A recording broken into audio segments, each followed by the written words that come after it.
Was ich euch sagen wollte, das ist, also erstens mal, wenn Kinder im Ausnahmezustand sind, ne? Also wenn da viele Traumen aktiv sind, viele Dinge in der Entwicklung nicht gut gelaufen sind und ihr alle auf Drama gepolt seid. Und das seid ihr alle, weil das mit euch gemacht worden ist, weil diese ADHS-Diagnose da im Raum ist und weil von jeder Seite Druck auf euch ausgeübt wird. Ganz klar, ne? Also wenn man in diesem Zustand ist, dann ist man nicht wirklich mh, erziehbar.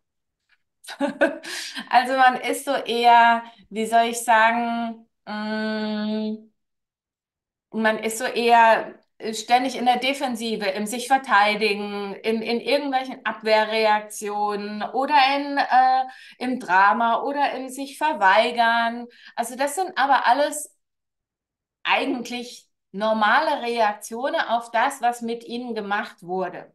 Okay? So. Was wir jetzt hier machen in unserem Programm ist, wir steigen aus diesen Dingen aus. Wir steigen aus dieser Verteidigungshaltung aus diesem aggressiv reagieren, sondern wir kommen wieder zurück zu uns. So. Also, wenn ADHS-Kinder so komisch reagieren, so schnell hochgehen oder sich total zumachen oder so festfrieren und so gar nichts mehr machen, ne, dann ist das ein Zeichen dafür, dass ihnen halt sehr lange viel Schlimmes geredet, angetan, sonstiges wurde. Okay. Also, es ist aber wichtig, zu einem gewissen Zeitpunkt doch mal mit der Erziehung anzufangen.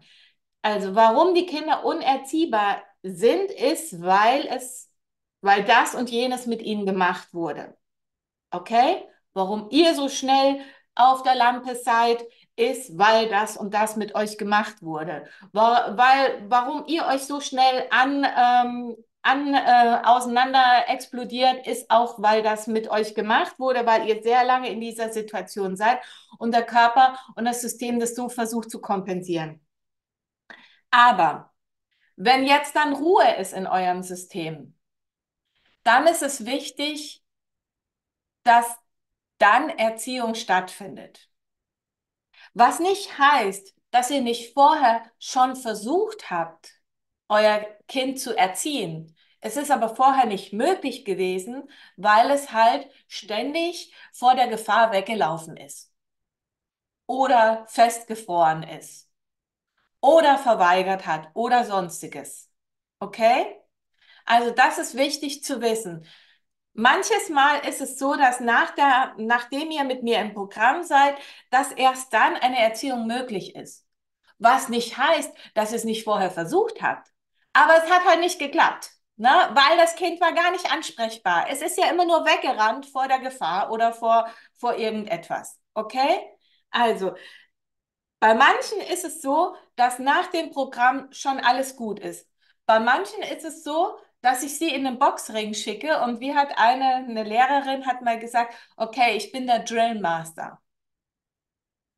Das heißt also, sie hat sich die Boxhandschuhe angezogen und hat sich in den Ring gestellt und hat also gesagt, so Burschi, und jetzt geht's nach meinen Regeln. Das war aber erst möglich, als das System entstresst war. Vorher war es nicht möglich. Heißt also nicht, man ist ein schlechtes Elternteil oder man hat sein Kind nicht versucht zu erziehen. Es war einfach nicht möglich. Also, ihr seid da nicht schuld, aber wenn das System nicht mehr unter Stress ist, dann ist es unter Umständen nötig, das nochmal zu tun. Und das braucht ein bisschen, zum Beispiel, ganz, ganz wichtig ist es, dass ihr Regeln aufstellt zu Hause. Ich weiß, ich habe ganz viele Pädagogen hier, die sagen, ach, bedürfnisorientierte Beziehung und was weiß ich. Und heutzutage sollte man auch noch der beste Freund vom Kind sein. Und ich habe noch das Problem, ich bin eine ziemlich coole Mutter und bringe meine Jungs dann irgendwie so ein bisschen in Schwulitäten, weil zu cool darf man auch nicht sein als Mutter. Dann müssen sie ja bieder werden. Also es ist so ein bisschen ein Eiertanz, was uns so gesellschaftlich mitgegeben wird. Fakt ist, wir brauchen alle Regeln. Und diese Regeln, ich habe es meinen Jungs erklärt, diese Regeln sind dazu da, dass du quasi, dass ich leben kann und sicherstellen kann, dass dadurch, dass ich lebe, kein anderer zu Schaden kommt. Okay? Und diese Regeln sind eigentlich für alle Leute da. Ne? Also jeder soll bitte so leben und sich so frei entfalten, bis er an eine andere Grenze kommt und jemand anderem irgendwie wehtut oder schadet. Okay? Ist gleich 10 Gebote zum Beispiel. Ne? Bräuchten diesen ganzen Gesetztext nicht. Wenn wir nur die 10 Gebote alle einhalten würden, wäre das alles schon mal super easy. Ne? Okay, also, das heißt also, was kann man jetzt machen, wenn man also das System entstresst hat und man merkt, boah, das läuft aber immer noch gar nicht. Mein Kind haut zum Beispiel immer noch. Das liegt jetzt nicht mehr an dem Stress, den es offensichtlich nicht mehr hat, aber es liegt daran, dass er das eben so bis jetzt gemacht hat und halt keinen anderen Weg kennt.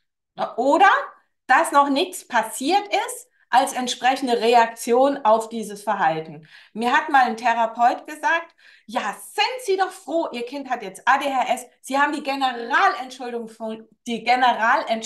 für alles. Sie brauchen nur mehr sagen, wissen Sie, mein Kind hat ADHS und dann sind Sie überall fein raus.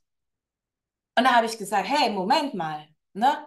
Also, mein Kind muss ja leben in dieser Gesellschaft mit diesen Menschen. Also ich kann es ja nicht das Leben lang entschuldigen. Er muss ja irgendwie klarkommen mit dem, wie er ist, mit dem, was er macht, mit dem, wie andere Leute auf ihn reagieren. Das muss ja trotzdem passen, egal ob man nun zuckerkrank ist oder ADHS hat oder was weiß ich. Also ja, also für mich war das keine Entschuldigung. Für manche ist es eine Entschuldigung, die sind dann halt ein bisschen faul und wollen dann halt diese Sache nicht wirklich in die Hand nehmen. Also Fakt ist, man kann die erziehen, ganz einfach. Aber dazu gehören ganz klare Regeln. So, was habe ich jetzt der Familie heute per WhatsApp gesagt? Die ist nächstes Mal wieder dabei. Zum Beispiel, ihr Sohn haut. Die Mutter hat gesagt, das macht mich so traurig. Die Schwester ist so verletzt.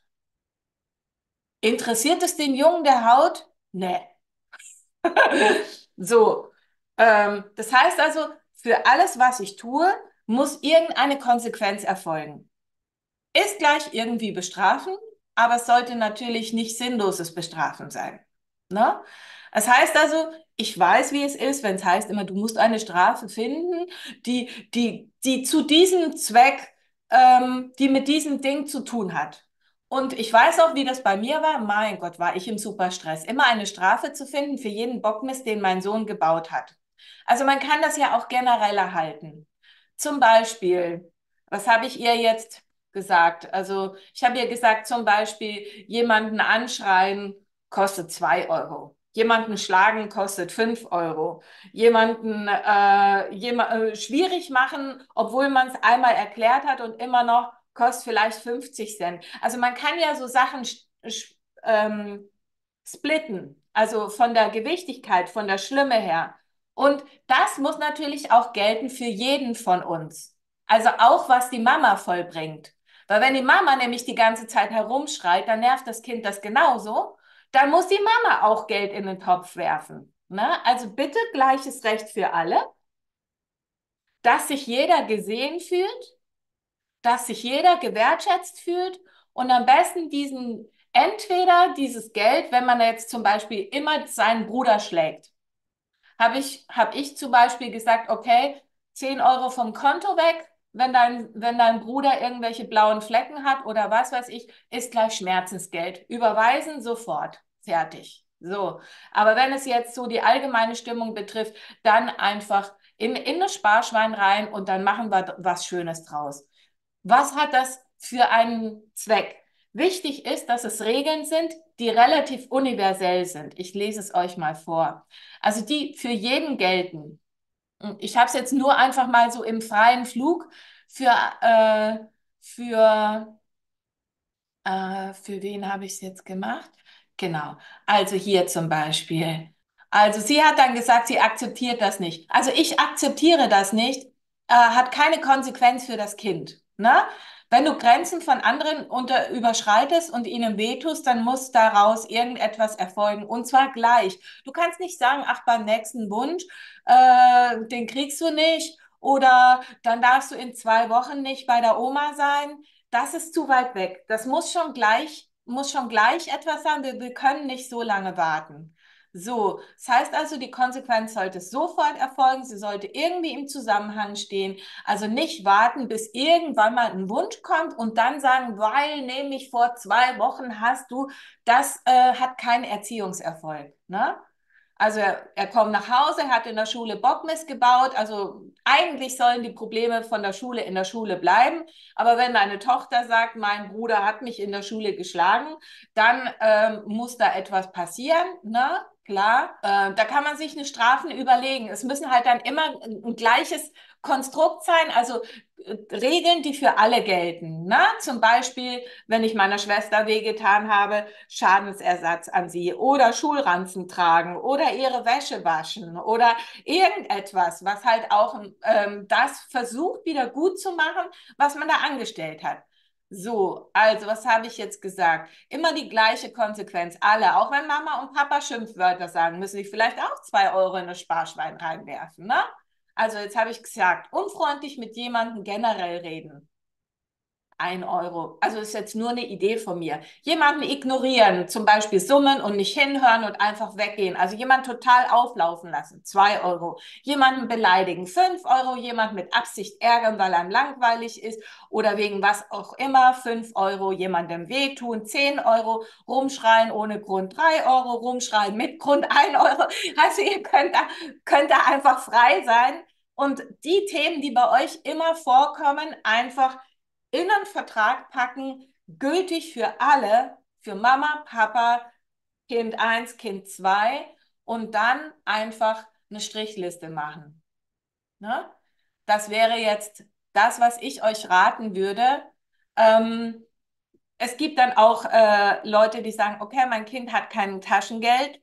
Ja, dann wird es vielleicht Zeit, das Taschengeld einzuführen, genau dafür, damit es auch schnell wieder weg ist.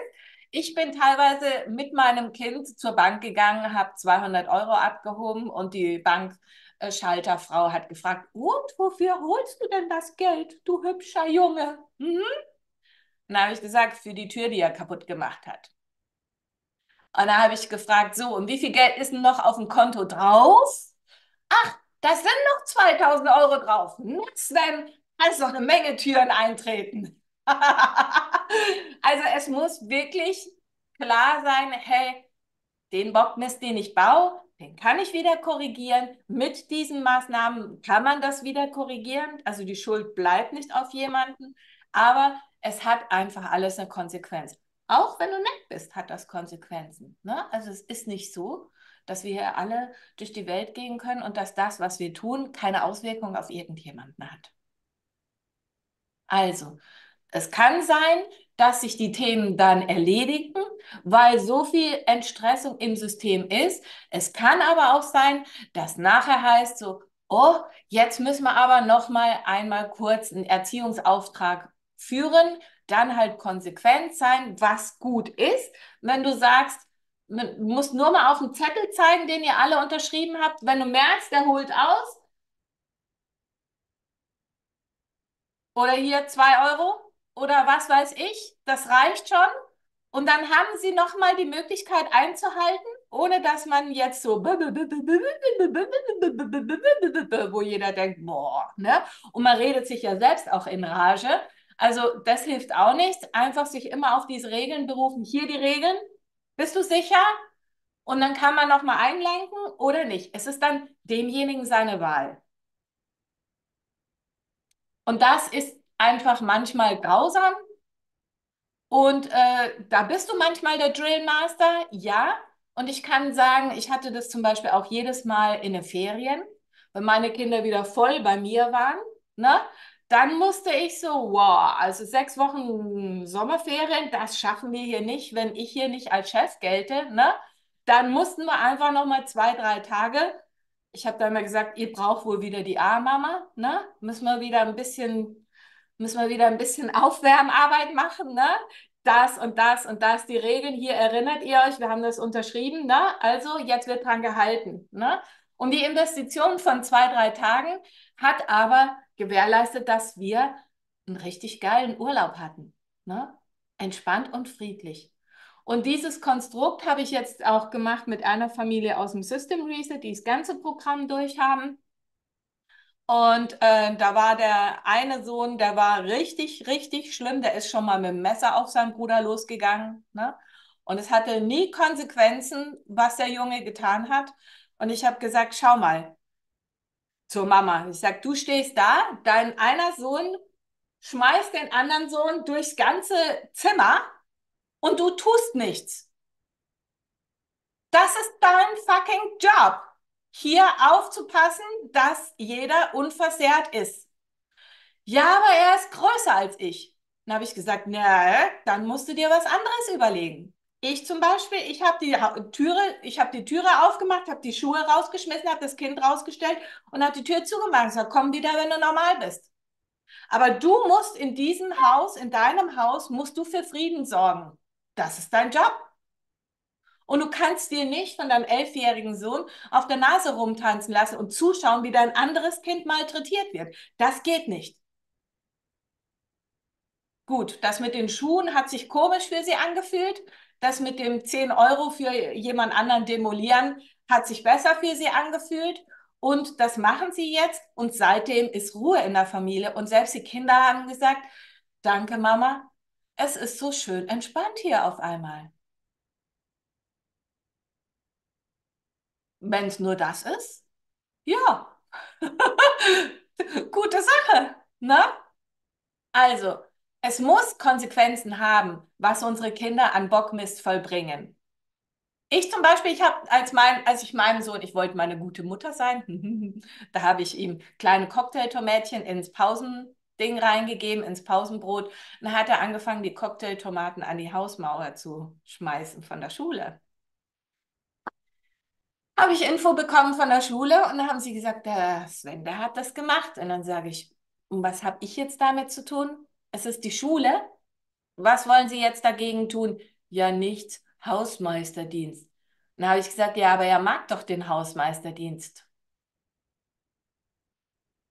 Ja, was sollen wir denn tun? Da habe ich gesagt, ja, wenn Sie es nicht machen, dann mach's ich. Spüli und ein Putzschwamm und eine Bürste und dann in der Pause vor allen den Dreck wegputzen. Und zwar jetzt. So, das war mal peinlich. Hat er nicht mehr wieder gemacht. Ne? Aber er hat es wieder in Ordnung bringen können. Wenn du andere Leute Sachen kaputt machst, dann musst du es wieder in Ordnung bringen. So, ich weiß gar nicht mehr, ob ich mich daneben gestellt habe und es gemacht habe oder ob ich der Schule gesagt habe, sie sollen das machen. So. Aber das ist eine Konsequenz, die bleibt dir im Kopf und dann überlegst du dir das nächste Mal, machst du es nochmal oder es könnte ja unangenehm werden. Und ganz ehrlich, ich weiß ja nicht, wie ich als Kind gewesen wäre, wenn ich alles hätte machen dürfen. Ich glaube, das wäre auch ganz schrecklich gewesen für meine Eltern. Ne? Also, es funktioniert manchmal einfach nur so. Wenn da halt so Tendenzen sind, die wirklich anderen schaden. Was passiert, wenn das Kind sich weigert? Das macht mich unfassbar wütend. Ja, ich habe ihn dann dazu gezwungen. Ich habe mich nebendran gestellt und habe ihn an der Hand genommen und habe ihn dahin gezogen, was er tun muss.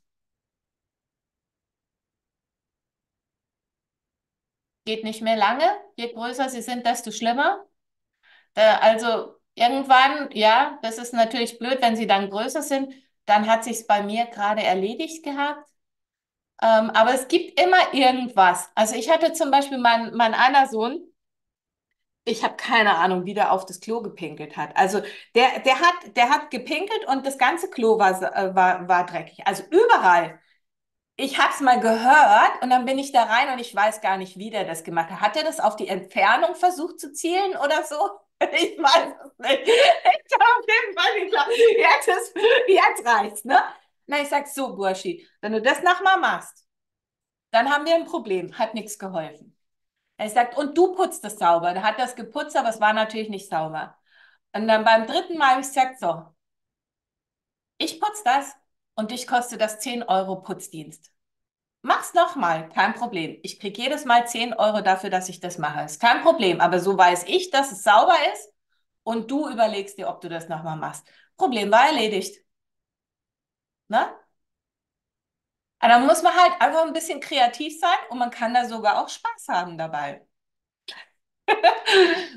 Du hattest eine Frage. Ja, und vor allen Dingen muss man klar sein. Und das ist dieses, gell?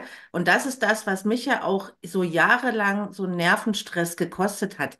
Ich war nicht klar. Ich war voller, also ich wusste die ganze Zeit in mir drin, da ist was passiert mit meinem Kind und der kann eigentlich nichts dafür, dass dem das passiert ist. Der hat einfach sozusagen, wie du auch sagst, diese Eintrittskarten, mit denen ist er da ins Leben gekommen, ne?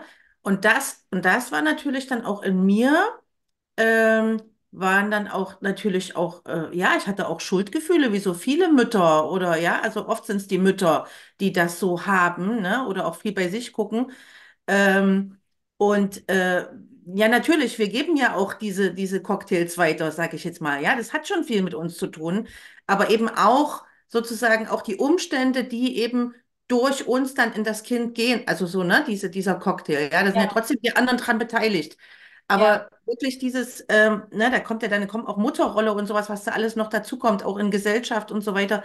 Aber diese Schuldgefühle haben mich so geschwächt und seitdem ich halt an meiner Klarheit arbeite, also auch meinen emotionalen Ballast mal aufräume.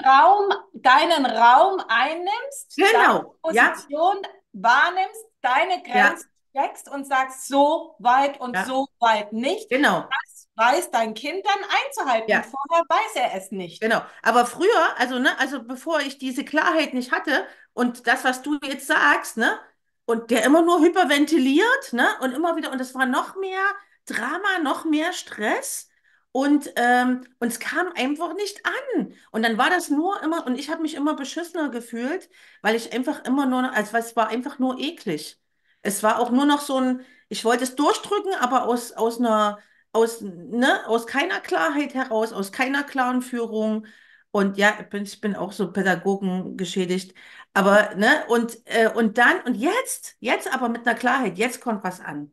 Und jetzt Ja, kann ich das auch so machen, wie du das eben auch sagst. Ja, wenn das jetzt jemand hört, der danach voll in diesem ist, damals hätte ich gesagt, Gott, was erzählten die jetzt hier? ja, Das kann man aber doch nicht machen. es geht nur so. Erstens mal, Ja. also ganz ehrlich, okay, bedürfnisorientiert ist wichtig, aber dann bitte auch für dich, du bist auch ein Mensch. Also ich kann nur sagen, vor kurzem noch, vor 1, 2, 3 Jahren, hat mich meine Freundin angeschrien und hat gesagt, Monika, du bist auch ein Mensch. Du hast auch Rechte. Und das ist mir so eingefahren, dass ich mir gedacht habe, wow, habe ich noch nie dran gedacht. Erstens, ne? Also, das ist so von wegen, wie wir von der Gesellschaft her quasi erzogen werden. Dieses, du musst alles tun für dein Kind. Und ich meine, ich hab schon als die im Kindergarten waren, habe ich mir irgendwann gedacht, hey, ich tue am Freitagnachmittag das Haus putzen und die spielen da oben. Und das fühlt sich scheiße an. So, darf sich das scheiße anfühlen? Nee, eigentlich nicht, weil ich bin ja die Mutter. Ich muss ja alles tun für die Kinder, ne? Aber habe mir gedacht, hey, ich arbeite nachts, dann putze ich, während die spielen. Also, hallo, irgendwann ist mal fertig. Und dann war mir das auch egal, ob das Haus sauber geputzt ist oder nicht, aber es hat sich einfach besser angefühlt, dass die auch was gemacht haben. Da ging es einfach nur um geteiltes Leid ist halbes Leid.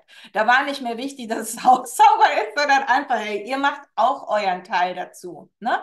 Und das ist das, was ich euch sage. Wir kommen aus dieser Intuition einfach raus. Mit diesem ganzen gesellschaftlichen Indoktrinieren, mit diesem ganzen Pädagogengedöns, das sowas von unlogisch ist und unmenschlich. Schau einfach nur, wie ist es in der Natur.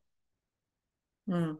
Wenn die Katze ihre Mama beißt, dann beißt die Mama die zurück, weil dann weiß die Katze, oh, das tut weh. Wir Menschen machen das nicht. Wir sagen, oh, das tut aber weh. Woher soll das Kind wissen, wie sich das anfühlt?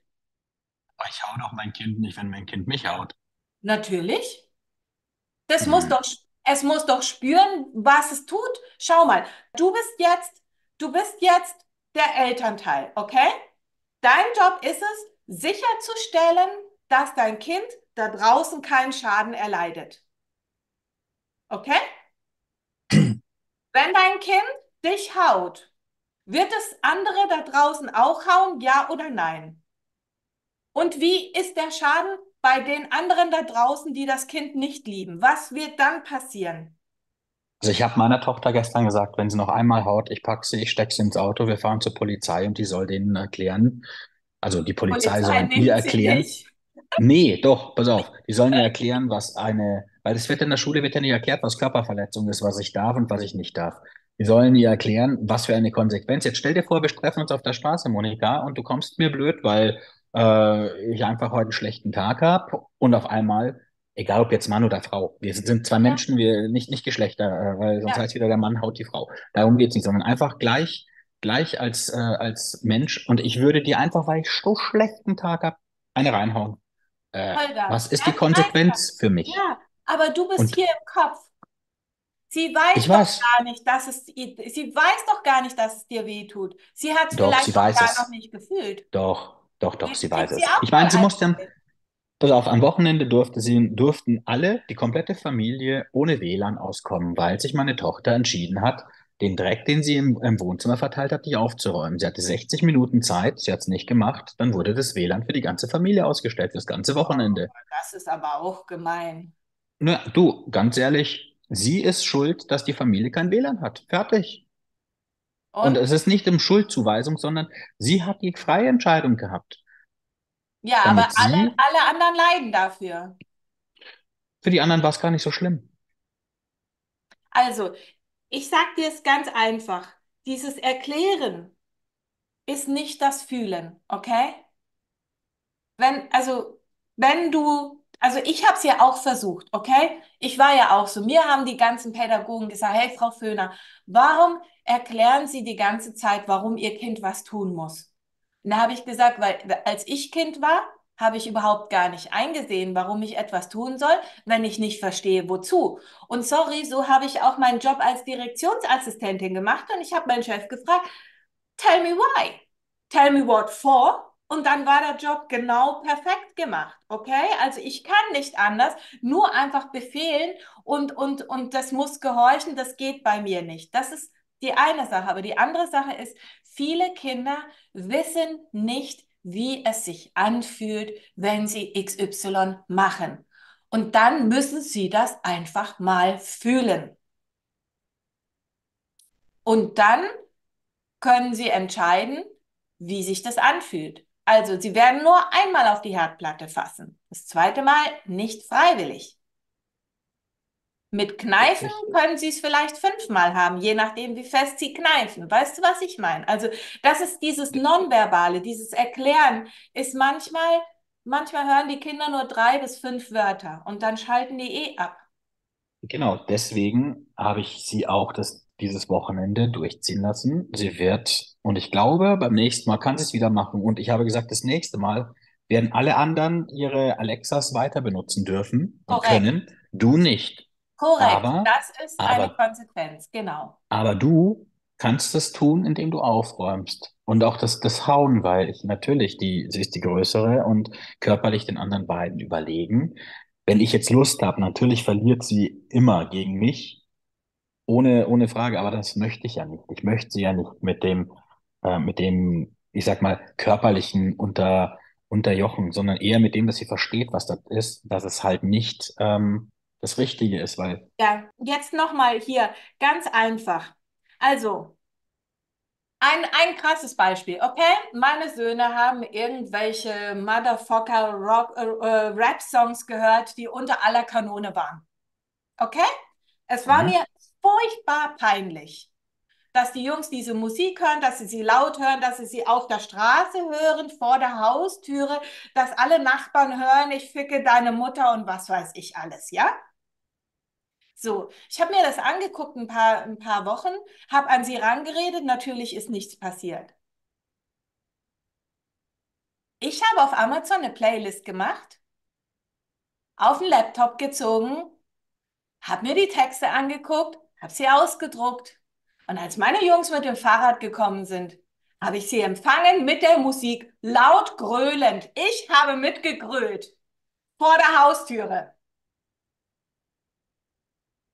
Die haben die Musik nicht mehr gehört. Sagt, warte, warte, warte, gleich jetzt. Ich ficke deine Mutter. Also weißt du, was ich meine? Sie wissen nicht, wie fühlt es sich an. Oder mein Sohn hat ab und an hat er schlecht über Lehrerinnen geredet oder so, die Fotze oder was weiß ich. Ich hab das dann auch gemacht. Über seine Kumpels. Ne? Hat ihm überhaupt nicht gefallen. Ich gesagt, und jetzt wollen wir aufhören? Fühlt sich scheiße an, ne? Ich gehe in dein Zimmer rein und ich tue das quasi verunreinigen mit solchen schrecklichen Sachen. Und das ist noch über Leute, die sich eigentlich mit dir zusammen, die eigentlich deine Freunde sind. Fühlt sich nicht gut an, oder? Nee, hör bitte auf, Mama, sag ich, du auch. Manches Mal muss man es einfach fühlen. Und da muss man gar nichts mehr erklären.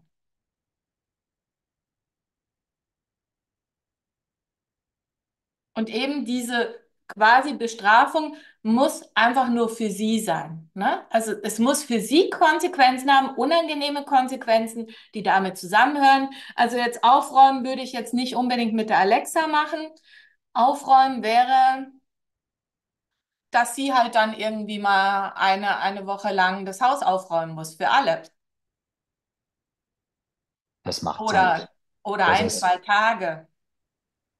nee, Also, da sind, also Ellie ist sehr auf die Medien aus und schlimmer ist es für sie, sie kann es nicht haben und und die Konsequenz damit. gut, und das kannst du auch noch machen. Das habe ich auch mal mit einem Jungen gemacht. Haben wir gesagt, okay, wir führen einen Countdown ein. So, wenn du jetzt machst, dann ist gut. Wenn du es nicht machst, ähm, dann eine Minute weniger. Wenn du es immer noch nicht machst, 2 Minuten weniger. Wenn du es immer noch nicht machst, 5 Minuten weniger. Wenn du es immer noch nicht machst, 10 Minuten weniger. Sie wird es ein paar Tage lang wissen wollen, bis die ganze Medienzeit aufgebraucht ist. Und irgendwann, das ist auch, dann wird sie nicht die Ehre verlieren, sondern sie hat immer noch die Chance einzuspringen und zu sagen, okay, lieber nicht. Am nächsten Tag sind es vielleicht nur 5 Minuten weniger, die sie hat und irgendwann weiß sie, boah, jetzt eine Minute und der zieht das wirklich durch.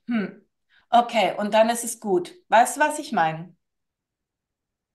Wenn, ja, ich weiß, was du meinst, wenn alles nur so einfach wäre, weil es sind so viele Faktoren halt, die da mitspielen.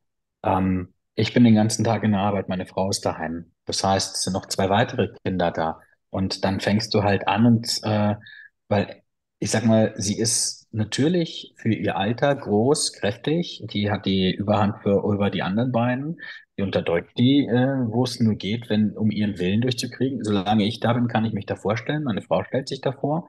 Wir versuchen es zu also wir sind sehr viel am Dazwischengehen und ich habe auch gesagt, für mich war das jetzt das erste Mal, wo ich sage, also nicht dieses Drohen und dann irgendwie doch nicht machen, sondern ich habe es gemacht. Mir war es dann auch wirklich scheißegal, ob ich halt kein WLAN am Ja. Wochenende habe, weil Ja. ist mir Wuppe. Das muss immer Und sein. Immer konstant ja, durchziehen, leider. Und das ist am Anfang wirklich, also wie viele sagen, das ist wirklich wie Boxhandschuhe anziehen. Aber es lohnt sich, weil irgendwann, also du fängst jetzt an mit den Boxhandschuhen und du bist 10 Minuten am Kämpfen. Ja, irgendwann reicht nur mehr der Blick. Du weißt es, deine Wahl. Na?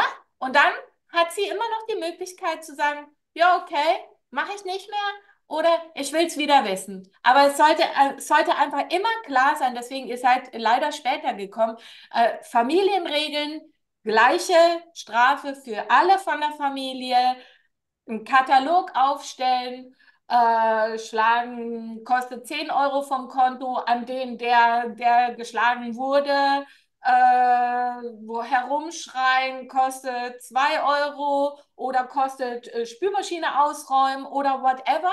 Macht euch einen Katalog, einen Bußenkatalog, der für jeden von euch gilt. Übrigens, das ist auch ganz wichtig. Also wenn der Papa rumschreit ohne Grund und alle müssen 2 Euro zahlen, muss der Papa halt auch 2 Euro zahlen in das Sparschwein rein, ja? Also macht so ein Regelwerk und es wird deinen Kindern Sicherheit geben. Und euch wird es ganz, ganz viel Kraft sparen, weil ihr braucht nur das Ding hochhalten und sagen, deine Wahl. Hier nochmal zur Erinnerung, einmal und dann, ihr wisst es. Und das ist einfach am Anfang übel, ja? Aber es lohnt sich. Irgendwann braucht es vielleicht nur mehr eine Erinnerung, irgendwann braucht es gar nicht mehr, dann in einem halben Jahr, dann braucht man mal wieder ein paar Mal Erinnerung. Aber konsequent sein ist das Einzige, was euch da den Arsch rettet. Und es ist nun mal euer Job zu Hause, dieses Kind gesellschaftstauglich zu machen. Das können die in der Schule nicht machen mit 30 Kindern gleichzeitig. Das heißt also, wenn ihr das nicht zu Hause macht, dann holt sie sich da draußen eine ganz fette, blutige Nase. Die ganzen Freunde wollen nichts mit ihr zu tun haben. Es wird ihr keiner sagen, hey, du bist böse gewesen, deswegen darfst du nicht zum Geburtstag. Sie wird einfach nicht eingeladen. Sie wird nicht wissen, warum sie nicht eingeladen ist. Sie wird denken, sie ist ein böses Kind oder sie hat irgendwie einen Pickel auf dem Gesicht oder ist hässlich oder sonstiges. Weißt du, was ich meine? Die da Mhm. draußen sind grausam. Ihr liebt sie. Deswegen müsst ihr sie dort so erziehen, dass sie keinen anderen schadet. Und das ist am Anfang vielleicht noch nicht möglich, weil sie im Ausnahmezustand ist. Und da führen wir euch ja gerade raus. Und es kann sein, dass sich das dann schon erledigt hat, nachdem die ersten 3 Entwicklungsschritte korrigiert sind. Das ist sehr oft der Fall. Und bei manchen ist es so, dass halt dann trotzdem nochmal die Boxhandschuhe angezogen werden müssen, weil es vorher einfach nicht in das Kind eingedrungen ist, weil es nicht möglich war, weil es im Adrenalinüberschuss einfach nur durch die Gegend gerannt ist wie irre. Da kann man also, wenn du auf der Flucht bist, kannst du keinem sagen, jetzt entspann dich mal und hör auf, so wild um dich zu schlagen. Dann bist du auf der Flucht und dann schlägst du einfach um dich und dann geht nichts in dich hinein, ne? Also es kann sein, dass das nachher fällig ist. Es ist kontrovers, was ich da sage, aber es ist laut meiner Erfahrung das Einzige, was wirklich wirkt. Und da geht es nicht darum, da ein Kind zu bestrafen oder der Chef sein zu wollen, sondern da geht es darum, wirklich dein Kind so zu erziehen, dass es da draußen in der Gesellschaft nicht auf die Fresse bekommt. Und das wird passieren, wenn du diesen Job nicht machst, da drinnen in der Familie. Weil das kann kein Lehrer leisten und kein Kindergärtner auch nicht. Mhm. Und das heißt also, du schützt damit dein Kind und bereitest es vor auf die grausame Welt da draußen. Aber die ist nun mal so. Okay? Ja. Schau immer in die Natur. Schau, was macht die Hundemama, wenn die Kinder auf ihr rumtrampeln und ihr ins Gesicht springen. Die wischt sie weg. Ganz einfach. Was macht die Löwenmama, wenn ihr Kind sie beißt? Die beißt zurück. Es gibt's nicht. Es gibt kein, wir sind auch Säugetiere. Es gibt kein Säugetier, das alles mit sich machen lässt. Es sei denn, es ist so domestiziert, wie zum Beispiel irgendwie so Familienhunde, die alles mit sich machen lassen. Die sind aber extra so gezüchtet, dass sie quasi auch hier jeden Tag am Halsband gewürgt werden, ohne dass sie aggressiv werden. Aber es ist keine natürliche Reaktion. Ne? Golden Retriever und so. Und Labradore. Ne? Die sind dafür gezüchtet, dass man alles mit denen machen kann. Oder der Bernhardiner von Nachbars, auf dem ich immer geritten bin. Naja, ich glaube, der war nicht so gezüchtet. Oder vielleicht doch, ich weiß es nicht. Da war ich noch zu klein. Gut, also du weißt, was ich meine, ne? Ja, Und das ist der Grund, warum deine Tochter den Lead bei euch übernommen hat. Weil ihr euch habt anketten lassen. Und das ist das, wo ich sage, du musst dein Kind wieder in sein Revier holen. Du musst diesen ausgebüxten Hirschen musst du einfangen, musst ihn wieder nach Hause bringen und wieder das Gatter um ihn rumziehen, damit du wieder deinen Raum hast und dein Gatter ziehen kannst und jeder wieder seinen Raum hat. Und damit dann klar ist, wenn ich gegen dieses Gatter renne, das tut weh. Und dann rennen sie halt mal 5-mal dagegen. Und irgendwann wissen sie, oh, da ist das Gatter, das tut weh. Und dann lassen sie es. Und das ist Sicherheit für dein Kind. Weil es weiß, okay, wenn ich mich hier bewege, dann ist alles safe, dann ist alles schick, dann habe ich keinen Ärger, dann ist alles entspannt und alle sind zufrieden. Und wenn ich gegen das Gatter renne, dann wird es unangenehm. Das ist Sicherheit. Dann weiß okay. sie, was sie tun muss, um ein entspanntes Leben zu haben. Und das ist das, was sie auch draußen tun muss, um ein entspanntes Leben zu haben. Und die Polizei, die wird ihr da jetzt nicht, also das Erklären ist eine nette Sache, aber es funktioniert in den wenigsten Fällen. Hast du ja auch gemerkt. Ja. Ich hatte mein Kind bei der Polizei übrigens, weil er geklaut hat. Und ich habe gesagt, behalten Sie den Jungen über Nacht, damit er was lernt. Machen Sie nicht. Na? Wäre praktisch gewesen. Aber ja, machen Sie nicht. Geht nicht. Ne? Dürfen Sie nicht, von Gesetz wegen. Deswegen, wir müssen das zu Hause übernehmen. Das ist leider unangenehmer Job von Eltern. Hilft nichts. Aber ich kann dir eins sagen, noch eins abschließend. Meine Kinder, die saßen mal bei mir am Sonntag beim Essen und da ging es wieder, sie wollten irgendwas. Und ich habe nur gesagt, gibt's nicht. Warum nicht? Weil nicht. Irgendwann war ich so genervt, weil einfach nein. So, dann saßen sie da und haben gesagt, weißt du, Mama, ich verstehe das nicht. Dann sage ich, was verstehst du nicht? Mama, du bist so streng und wir kriegen gar nicht, was wir wollen von dir. Also oft nicht.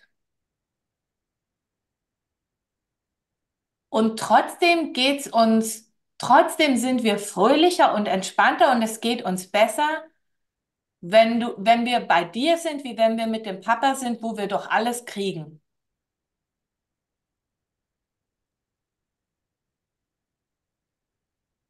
Da ist die Frage, Monika, was brauchen Sie wirklich, ne? Genau, das war Ja. diese Sache mit diesem Gitterziehen, ne? Sie wissen, in diesem Rahmen, wenn Sie sich bewegen, ist alles safe, ist alles gut, ist jeder entspannt. Und bei Papa ist der Rahmen nicht gesteckt. Da muss man also jedes Mal neu austarieren, jedes Mal neu checken. Und dann wird er sehr schnell wütend und dann ist er mal wieder ganz fröhlich und es ist so richtig anstrengend. Und bei mir wussten sie einfach, das ist die Stimmung, die ist konstant so, so sind die Regeln. Wenn wir uns hier halten, wenn wir also in diesem Gitter drin sind, in diesem Gatter, in unserer, wie nennt man das denn, dieses Gatter? Auf unserer Weide, wenn wir auf unserer Weide sind und uns da ordentlich verhalten, ganz normal, dann ist alles safe und dann kannst du dich entspannen. Kannst dich also hinein entspannen in die Sicherheit. Ne?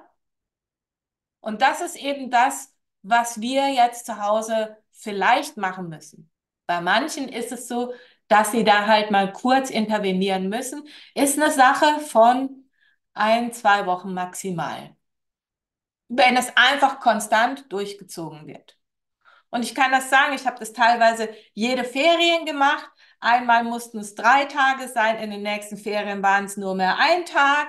Dann mit dem Aufstehen nachts war es auch so, da musste ich einmal eine Nacht davor sitzen. Dann wussten die, oh, die Mama sitzt aber wirklich davor. Ich kann jetzt nicht die ganze Zeit jede 10 Minuten trinken gehen.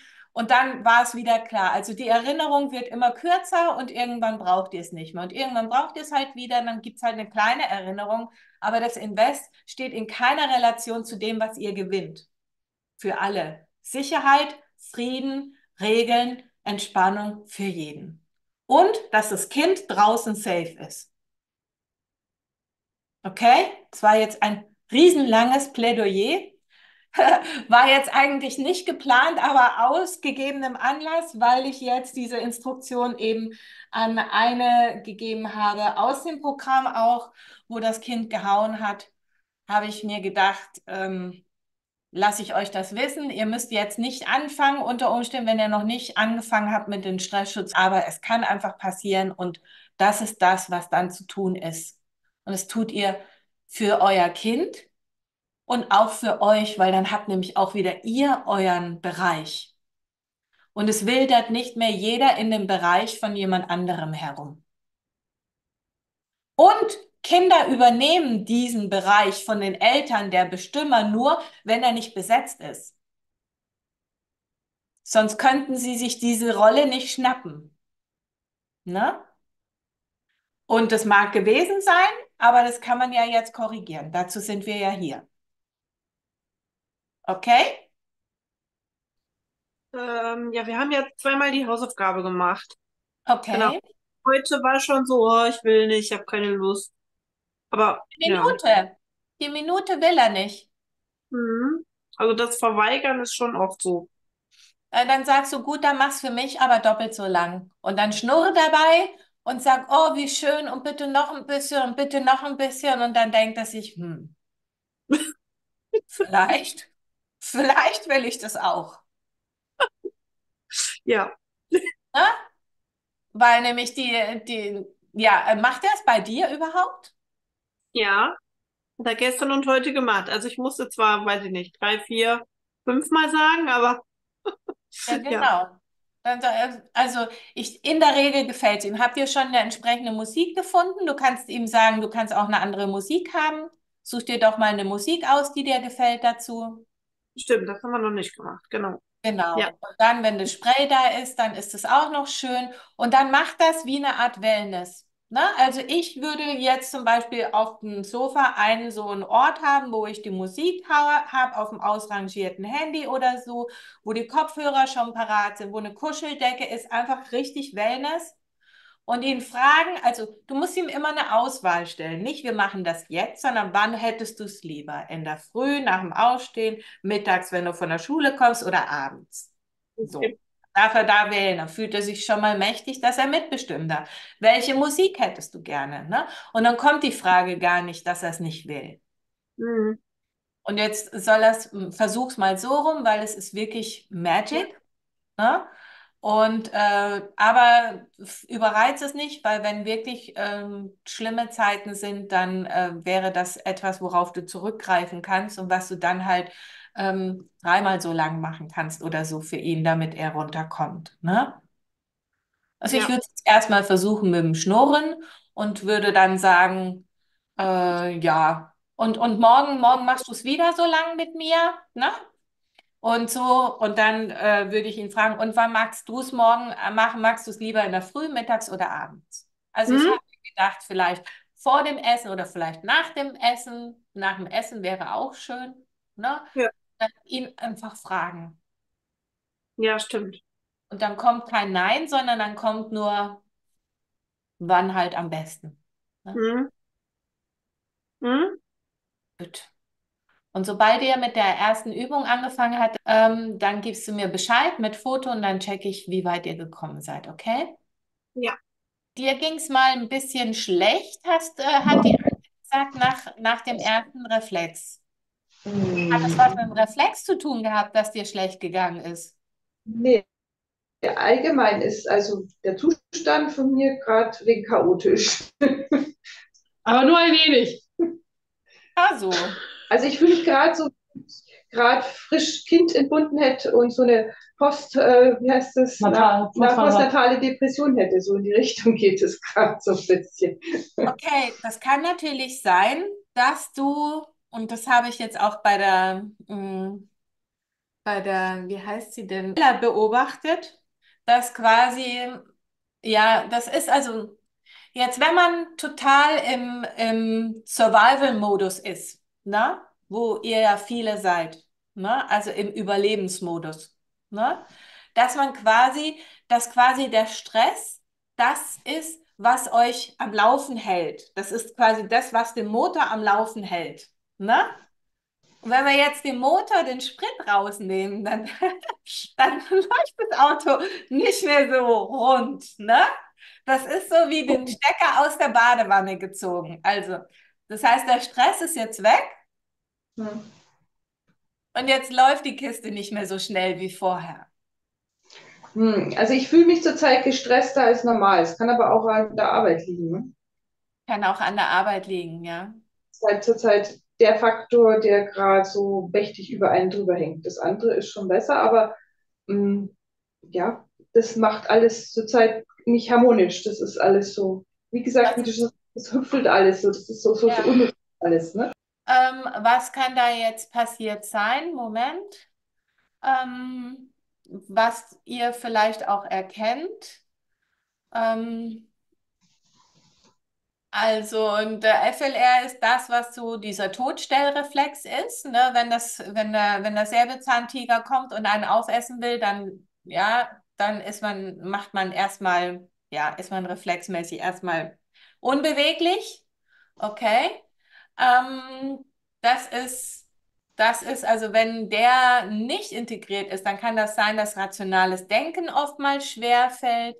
Dann kann das sein, dass man ständig auf Gefahren des Außen abscannt, dass man also ständig sich angegriffen fühlt und so weiter, dass man also im puren Überlebensmodus ist, um diese Gefahrsituation auch zu überstehen. Das ist das, was ich gerade gesagt habe, ein bisschen.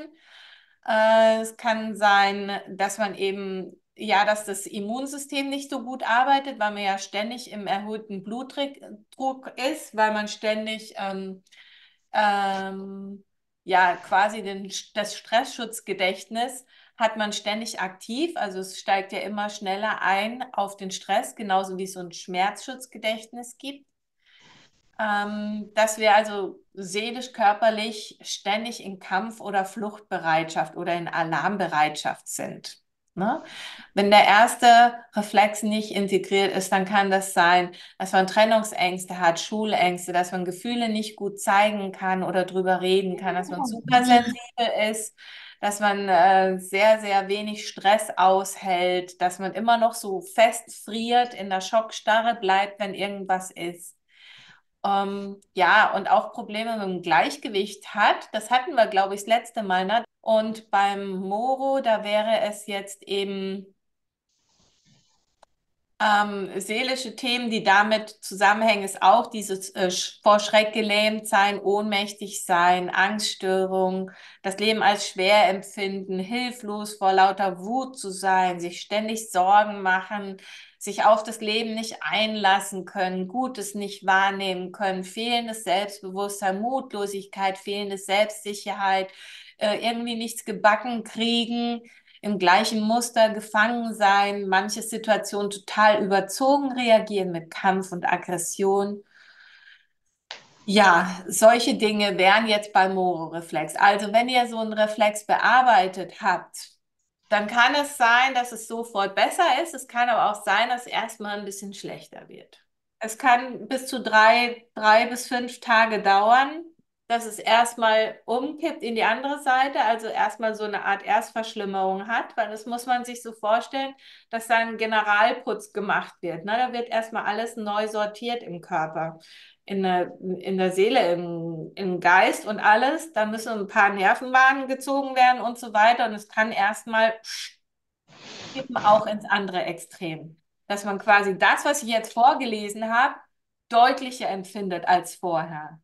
Aber es wird sich nach 3 bis 5 Tagen wird sich das wieder geben und dann wird da mehr Ruhe reinkommen. Das ist aber auch ein gutes Zeichen. Ne? Also für mich ist es ein gutes Zeichen, weil es heißt, hey, da ist was in Bewegung, da tut sich was. Ne? Hm. Am besten ist es, geht's der Kaya zurzeit. Ja, am Ja? besten Ja, ja. Ja. Warum? Ja, also das Wochenende, ich lasse ja das Wochenende definitiv ohne Tabletten laufen. Samstag, Sonntag jetzt, also ein Traum. ähm, Ich habe normalerweise immer einen Kampf. Mir ging es jetzt die letzten Tage nicht so gut. Ich bin ziemlich erschöpft gewesen, habe auch schon Freitag, nachdem ich von der Arbeit heimkam, geschlafen. Und am Samstag habe ich zu ihr gesagt, pass auf, ich würde mich gern hinlegen, Mama muss ein bisschen schlafen. Sie erstmal, ich will nicht schlafen, nein und überhaupt. Und ja, sie hat sich hingelegt, so 15 Minuten später denke ich mir, es ist doch sehr ruhig bei ihr drüben. Bin dann rübergegangen, wer lag im Bett?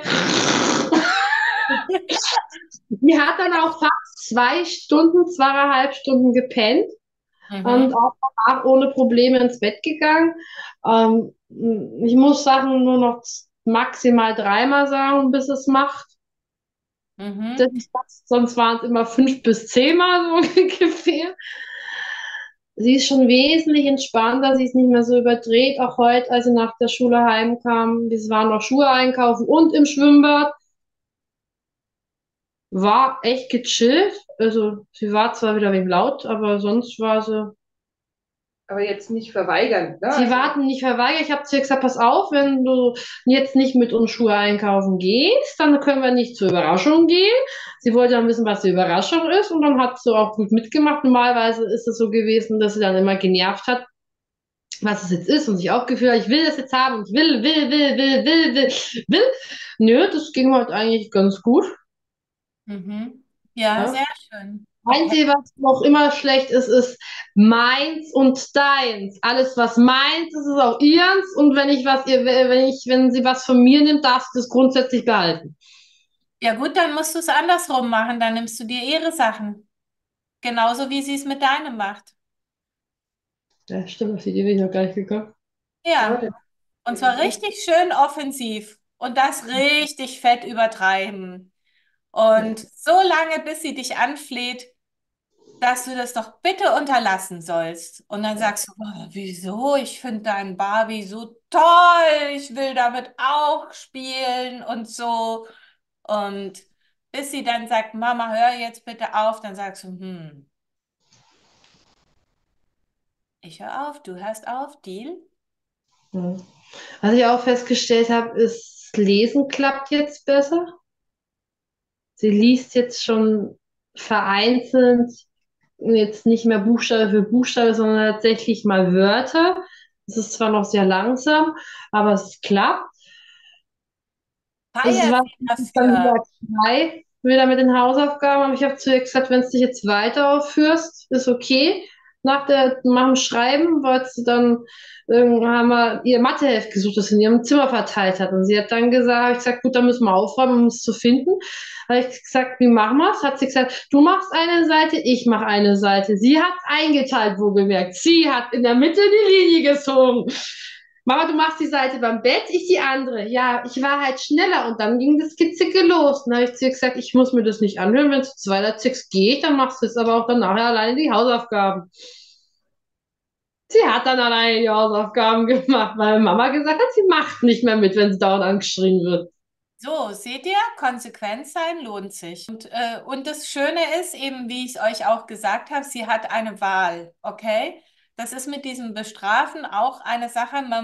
Also die Kinder einfach nur bestrafen, ohne ihnen eine Wahl zu lassen, ist nicht schön. Okay?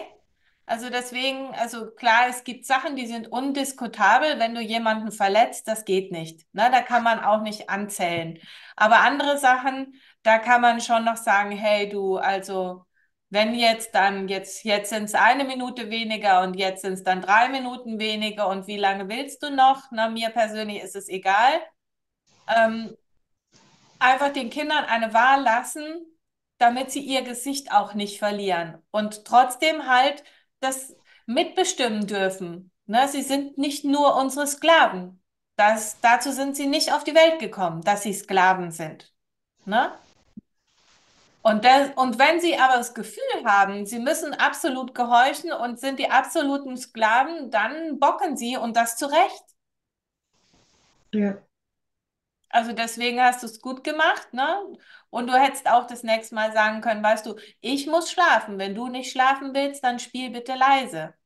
Wenn das klappt, dann musst du auch in Zukunft nicht schlafen, wenn ich ganz krank bin. Wenn es nicht klappt, dann musst du halt leider doch schlafen gehen. So wäre auch wieder eine Wahl gewesen, ne? Also gib den Kindern eine Wahl. Sie wollen mitbestimmen und sie können ja auch mitbestimmen. Ja. Nee, Und also es klappt schon besser, sie ist schon ein bisschen entspannter. Aber weil du vorher noch erzählt hast, die Eltern müssen die Kinder gesellschaftstauglich machen. Da Mhm. kann ich schon einen Großteil von meinen Kindern sagen, Eltern, 6 Sätzen bitte. Das ist Jetzt, das Problem.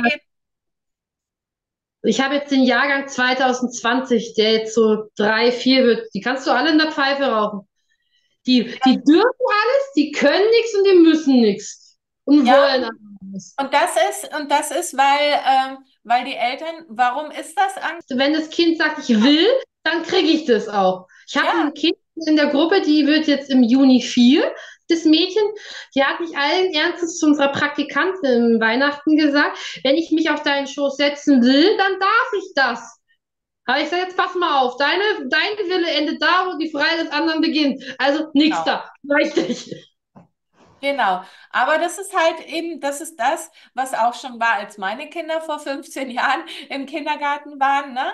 Also das können die Erzieher nicht leisten. Die haben dann irgendwann 30 Leute da, ne? 30 unerzogene Kinder oder 15 und das ist einfach zu viel, ne? Und deswegen ist es wichtig, dass wir, also was ist unser Job? Wir wollen ja Schaden abhalten von unserem Kind. Und durch das, dass wir es nicht erziehen, durch das, dass wir ihm alles geben, was es will und ohne dass irgendetwas passiert, wenn sie was Schlimmes machen, durch das schaden wir dem Kind. Weil da draußen sagt ihm keiner, du bist ein Arschloch. Er wird einfach nicht eingeladen. Könnte ich auch eine Story erzählen von letzter Woche. Gab es in der Kita irgendwie, ja, haben Sie mal Zeit? Ich schon so, ja, gut. Ja, ich möchte über den Vorfall gestern Mittag erzählen. Ich denke, ja, was ist denn? Ich hasse das. Woher soll ich denn wissen, was gestern Mittag passiert ist, wenn mir keiner spricht und dann so anfängt? Naja, der Phil hätte wohl gesagt, in einer kleinen Auseinandersetzung zu einem Freund, ja, morgen bringe ich mein Messer mit und schneide dir die Kehle durch. Boah. Wer den Phil kennt, der ist nicht aggressiv oder so. Der schnappt Dinge auf, gerade vom großen Bruder, haut die so raus, ohne wirklich zu wissen, was das ist. Aber gut, alles klar, ich dachte mir, was mache ich? Ne, weil ich sehe das auch bei meinen Kindern in der Nachmittagsbetreuung. Die kennen die Regeln alle und trotzdem ist immer wieder jeden Tag der gleiche Mist. Und ich brauche, reden hilft nicht. Also, ne? Ich dachte, das hilft dann die 5 Minuten oder 10 Minuten und am nächsten Tag wieder alles vergessen. Und dann habe ich auch überlegt und dann habe ich noch eine Freundin gefragt, ob das vielleicht too much ist. Und die hat gesagt, ach nö, das findest du ganz gut. Und zwar wollte ich etwas, was sitzen bleibt, dass man einfach sowas nicht sagt. Ne? Ja, Weil der Ben sagt ja auch manchmal zum Phil, ja, oder ich töte dich oder so, ne? ja. Und dann habe ich nach dem Abendbrot, habe ich die Kuscheltiere genommen, von die Lieblingskuscheltiere von den Kindern, habe die hingelegt, habe 2 Messer rausgeholt, habe gesagt, so, ist ja cool, sowas zu sagen. Dann bitte, hier sind eure Kuscheltiere. Könnt ihr ja mal gucken, wie toll das ist, wenn man sowas sagt, jemanden die Kehle durchschneiden. Bitte, dann habt ihr jetzt die Wahl. Also, die fingen schon vorher an zu klatschen. Ich glaube, das hat auch gesessen, dass wir sowas nicht mehr sagen und dass es nicht einfach so dahingesagt ist oder nur. Ich sage ja nur, nein, es ist nicht nur. Ich sage auch so, wie ihr euch jetzt fühlt, so fühlen sich die Kinder. Also, ne, die haben ja richtig geweint, alle beide. Weil so fühlen sich die Kinder, wenn man sowas zu denen sagt. Ich sage genau so. Ja, ich glaube, es hat gesessen, Sehr, sehr geil. drastisch ist, aber Ja. wie Und, gesagt, äh, und ganz ehrlich, es muss plastisch sein. Ich habe ja, meinem Sohn damals, ich habe ihm immer gesagt, renn nicht auf die Straße. Ich habe einen Karton hingelegt, bin mit dem Auto drüber gefahren, habe meinem Sohn gesagt, so siehst du aus. Und ich habe mich die ganzen Jahre umsonst abgemüht. Und da kann man nichts mehr reparieren. Du bist genauso matsch. So. ja. Gab es Leute, die haben gesagt, wie kannst du sowas sagen? Sag ich, anders kapiert er es nicht. Ja, also, na, wie gesagt, ich habe auch lange genug nur gelabert und gemacht und trotzdem ist es wieder. Und jetzt habe ich, Ja. also ich habe die Freundin, die ist Sozialpädagogin, gefragt, ob das too much ist, ob wir jetzt ein Trauma kriegen oder so. Und die dann so, nö, sie findet das eigentlich ganz gut und sie findet es auch gut, wenn ich dir die besser hinlege und sage so, ist das so cool? Dann bitte. Habt ihr mal die Kuscheltiere Genau. als Versuchskaninchen, ob es wirklich so cool ist. Und So, abgesehen ja, davon kannst du ihnen noch sagen, wenn sie das sagen, ab einem gewissen Alter, dann kommt die Polizei, das habe ich dann auch. ist ein Jugendamt, ja, ja. Ich musste Sondereinsatzkommando. ja, Ihr müsst Tausende von Euros bezahlen. ich musste ja auch in der Kita irgendwie was unterschreiben, dass ich da also, ne, dass ich das zur Kenntnis, also, obwohl ich Ja, das wieder ein bisschen übertrieben finde, weil wie gesagt, also das ist das wir erste müssen Mal, dass nicht der absichern. sowas äußert und also das, naja. Und Ja.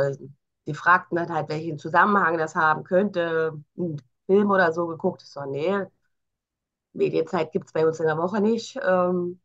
Ich sage, ich bin mir sicher, dass das irgendwie vom älteren Kindern, dadurch, dass der Bruder ja ne, eben älter ist und er viel mit älteren Kindern auch Kontakt hat, ähm, dass er das da irgendwo aufgeschnappt hat. Und ne, die Großen sind halt cool, sein Ja, Bruder. Obwohl der den immer triezt, ist ja cool. Aber da habe ich gedacht, gut, das und wenn, muss mal jetzt so sitzen. Genau. super, gut gemacht. Ja, Und wenn sie das nochmal machen, dann gibt es da eine Sanktion dafür. ja, definitiv. Ne? Genau. Also Ja, erstens mal, sie müssen es spüren. Das ist wieder ja, einer Beweis, sie müssen es spüren.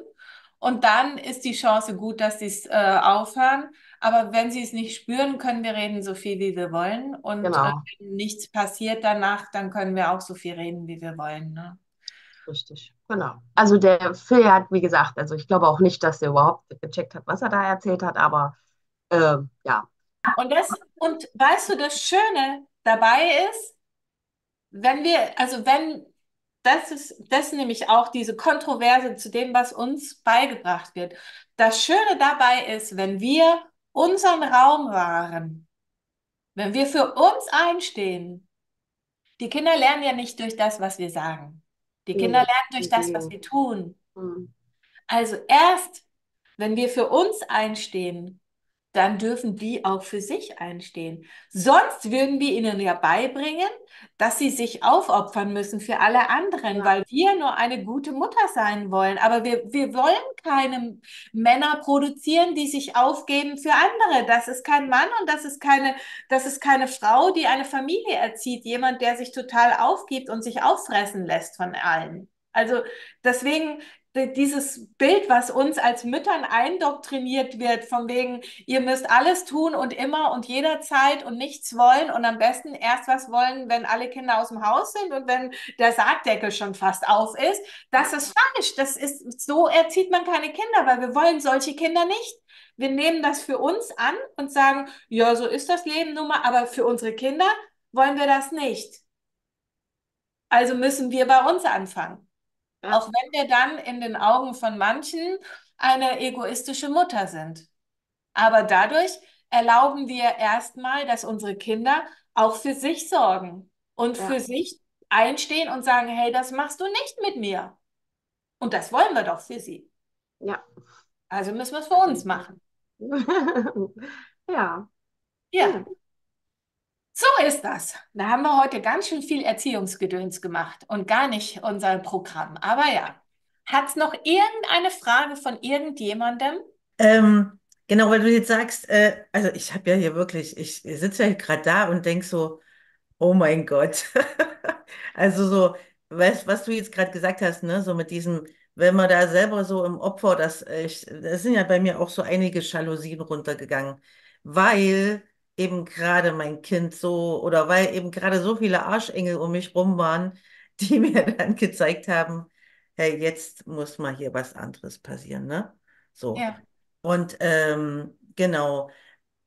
Also ich habe gerade viele Erkenntnisse, auch was die anderen hier alle so gerade berichten und ja, fühle mich gerade auf dem richtigen Dampfer so, ne? Und weil du jetzt gerade sagst, ist gar nicht das Programm, bin ich ja dann gespannt auf den nächsten Call, was dann Ja. passiert. Heute war ein Exkurs in Erziehungsgedöns aus eben gewissem Anlass, ne? Ja, aber war gerade, also war einfach gut nochmal für mich so. Ja. Genau. Ich überlege mal noch, Monika, ja. Partner? mein, mein Part noch sozusagen auf Distanz gerade, ähm, der, ich guck mal, ich würde mich bei dir melden, wenn, also, weil ich habe schon das Gefühl, das würde den total, also das, was du heute, also was ihr heute hier alle erzählt habt, das wäre eigentlich gerade so wie, das habe ich dir doch immer gesagt. Das habe ich dir doch so immer, das war doch genau das. Und du wolltest das nicht sehen. Und du hast immer, mein Nicht, Kind ist das arme Opfer. Ich habe immer gedacht, ich muss mein Kind beschützen vor vor dieser Ablehnung oder Nichtbeachtung. Da waren natürlich auch ein paar Sachen dabei, die nicht in Ordnung waren, keine Frage. So geht's auch nicht, ne? Also man kann auch nicht irgendwie ignorieren oder sowas, das geht nicht, ne? Und weißt du? ja, also, weißt du, also nochmal, Hm, ähm, wie soll ich das sagen? Also, was uns jemand sagt, ist ja ganz nett, aber wir sind halt zu gewissen Zeitpunkten für gewisse Sachen nicht aufnahmefähig. Also, ich meine, ja, ich bin jetzt fast 50, okay? Und ich habe ja, bis vor kurzem ganz verzweifelt versucht, eine gute Mutter zu sein. ja, Und eine gute Mutter in Definition von unserer kranken Gesellschaft, die momentan überall, wie nennt man sie denn jetzt wieder, Narzissten heranproduziert, weil das, was wir machen mit dem, wie wir uns verhalten, unseren Kindern gegenüber, produziert eine enorme Masse an Narzissten. ja, weil wenn wir so altruistisch unterwegs sind, Ja, ist doch klar, dass das perfekte Match dann der Narzisst dazu genau. ist. Ja, Weil sie mhm. aber nicht, weil sie böse sind, sondern weil es halt, so war ihr Leben. Es hat sich alles Ja, um sie gedreht und ja, sie haben alles bekommen und sie haben nie Einschränkungen gesehen und so. Also das ist das eine. Und das andere ist, wir sind natürlich, unser Rucksack ist ja da. mhm. Und früher war die Frauenrolle, ist ja noch gar nicht so lange her, ähm, dass wir Frauen Geld verdienen konnten, dass wir quasi theoretisch finanziell unabhängig sind von Männern. Es war ja früher, die Legitimation einer Frau war ja früher, du musst einem Mann gehören, damit dein Kind abgesichert ist. Das ist ja heutzutage leider immer noch oft, weil wir so wenig Geld verdienen, dass wir quasi zwei Gehälter brauchen, um eine Familie zu sorgen. Das war früher Mhm. im Grundgesetz übrigens verankert, dass ein Mann genug verdienen muss, um eine ganze Familie zu unterhalten. Und Urlaub musste auch noch, das ist natürlich wieder gekippt. Ne? Aber also Mhm. das hat den Vorteil, jetzt wo wir finanzielle Ressourcen haben, müssen wir nicht mehr so unterwürfig sein dem Mann gegenüber und den Kindern. Haben wir natürlich mehr Freiheit, haben wir mehr Autonomie und müssen uns quasi nicht mehr aufgeben. Mhm. Das ist die Errungenschaft. Und das ist Genau. die Ja. Errungenschaft, aber auf Mhm. der anderen Seite war Ja. früher zu Hause die Strenge. Da war dieses, du gehorchst, ich bin der Chef, solange du deine Füße unter meinen Tisch steckst.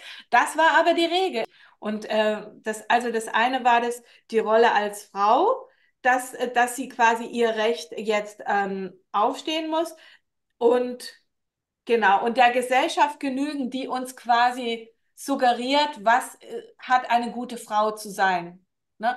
Und Mhm. theoretisch, übrigens, nur mal ganz am Rande, gibt es einen Disney-Film, wo es eine gute Mutter gibt? Gibt es ein Märchen, wo es eine gute Mutter gibt? Überlegt Mhm. euch mal, was ist hier falsch? Und wir sind halt manchmal auch gar nicht in der Lage, diesen Input von anderen anzunehmen, weil wir in unserer Programmierung feststecken. In dieser Programmierung von guter Mutter sein, in dieser Programmierung von meine Mama hat das auch schon immer so gemacht, in der Ja. Programmierung von der Rolle als Frau, wie hat eine Frau zu Abhängigkeit. sein? Abhängigkeit. Abhängigkeiten Ja, auch, ja, genau, ja, finanzielle Abhängigkeiten und so ja, weiter. Also da können die Leute reden, so viel wie sie wollen. Wir fahren unseren eigenen Film und sind da manchmal einfach noch nicht ansprechbar. genau. Und der nächste Film,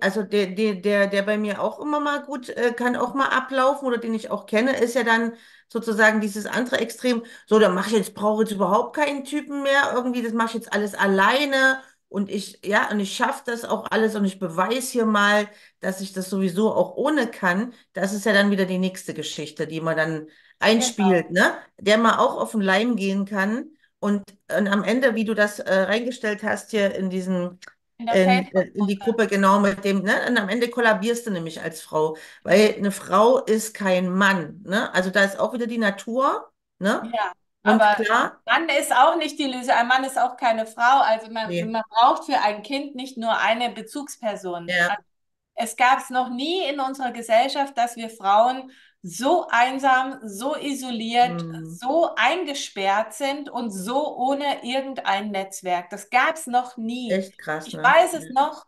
Und mein Mann zum Beispiel, der hat im Haus mit seiner Oma gelebt. Es war ganz normal. Der war jeden Nachmittag bei der Oma. Der war jedes Wochenende bei der Oma. Quasi seine Oma hat ihn fast mehr erzogen als die Eltern.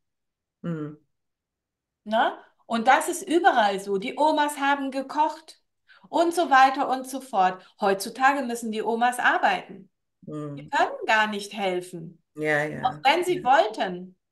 Ja, das ist ja dann der Schatten von dem Feminismus, was ich da auch nochmal so reingeschrieben habe, ne? Das eine sind die Errungenschaften und das andere ist dann aber, wenn du dich dann halt selber aus deinen, ja, dich da selber verlierst auch so, ne? In dem, auch wieder in anderen Narrativen, ja, so am Ende.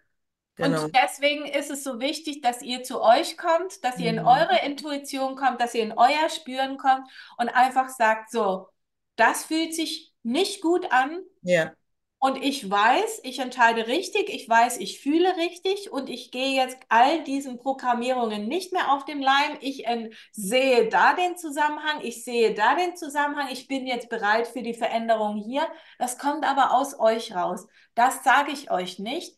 Irgendwann kommt aus euch raus, so, und jetzt ist Schluss. Zum Beispiel mit Mobbing vom Adrian. Ne? Die Mutter hat sich das 3 Jahre lang angetan, war in diesen ganzen Rollenbildern gefangen und hat dann einfach gesagt, so, jetzt sind alle Energien bei mir, das fühlt sich nicht gut an, neue Schule gesucht, Problem erledigt. Ne? mhm. Und der Junge, kurz bevor, der wusste noch gar nicht, dass er die Schule verlässt, hat aus sich heraus einfach gesagt, so, das lasse ich mir nicht mehr bieten. Und dann war das Thema Mobbing auch von seiner Seite erledigt. Er hat ihn einfach zur Frage gestellt, hat gesagt, sag mal, warum machst du das? Erzähl mir bitte, was dein Grund ist. Mhm.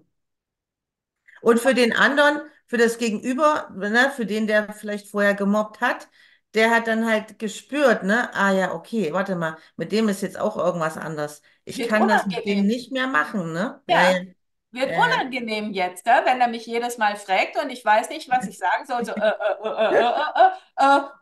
suche ich mir lieber jemand anderen, der den Mund ja, hält, ne?